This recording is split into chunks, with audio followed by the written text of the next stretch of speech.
pastor aí, né? Nossa irmã Diná, que Deus abençoe. Volta já da equipe, né? Volta já da equipe, já volta.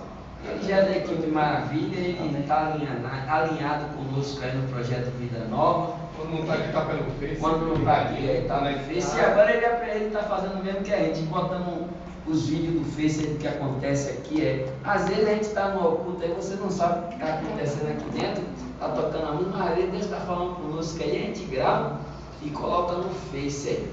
Eu quero que a nossa irmã Josenita fale um pouquinho sobre esse trabalho dela. Em nome de Jesus Cristo, eu já fiz o convite a ela para tocar na vigília. Fabiano, prepara a botija aí que vai ser uma benção essa vigília, viu? Vai ser pela fé. Vamos arrumar a vasilha para encher. Jesus. Vai ser uma benção assim. Eu só tenho que agradecer ao meu Deus. Amém. Os meus trabalhos têm sido assim, uma bênção de Deus para a minha vida. E eu fico sem palavras para agradecer. Amém. Diante de tanta coisa grande, boa que Deus tem feito.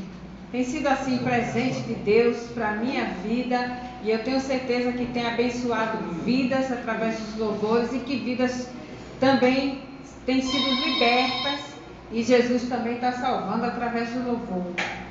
Eu agradeço ao meu Deus. Também quero agradecer a Valdo, que é o canal de bênção na nossa vida, no nosso ministério, através dele que estamos aqui. Agradecer a Rádio FM Camaçari 87.9, que tem sido também um canal de bênção. E se você não tem escutado o programa, procura aí sintonizar e ouvir, que é uma bênção de Deus para o seu lar, para a sua vida. E eu só agradeço a Deus. Reforçando o convite também, irmão Fabiano, do nosso seminário, no sábado e no domingo vai estar palestrando o doutor e pastor psicólogo, ele é psicólogo e pastor Arilson. Vai ser uma bênção para as nossas vidas, em nome de Jesus. Eu tenho certeza que Deus vai fazer milagre, vai restaurar casamentos, vai realizar aquilo que a gente não pode fazer por nós mesmos. Deus está pronto a fazer, e eu tenho certeza que o milagre virá. E vai surtir efeito esse trabalho para a honra e a glória do nome de Jesus. E agradecendo ao projeto Vida Nova, na pessoa do nosso irmão Valdo, que tem sido assim uma maravilha, uma bênção para as nossas vidas. Aleluia. Muito obrigada, e que Deus abençoe a vida de cada um, que traga aquele milagre que vocês estão esperando, que o Senhor possa conceder na noite deste dia.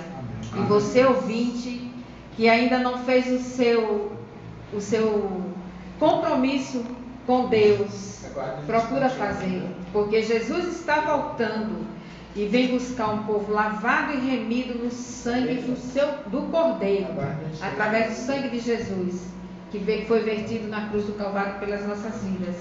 Aceite a Ele, faz um compromisso, procura uma igreja, visita, aleluia, vai congregar e seja feliz. Amém. Que bênção. Antes da nossa irmã Diná, temos um ouvinte aqui, nós vamos atender esse ouvinte. A paz do Senhor. A paz do Senhor Jesus.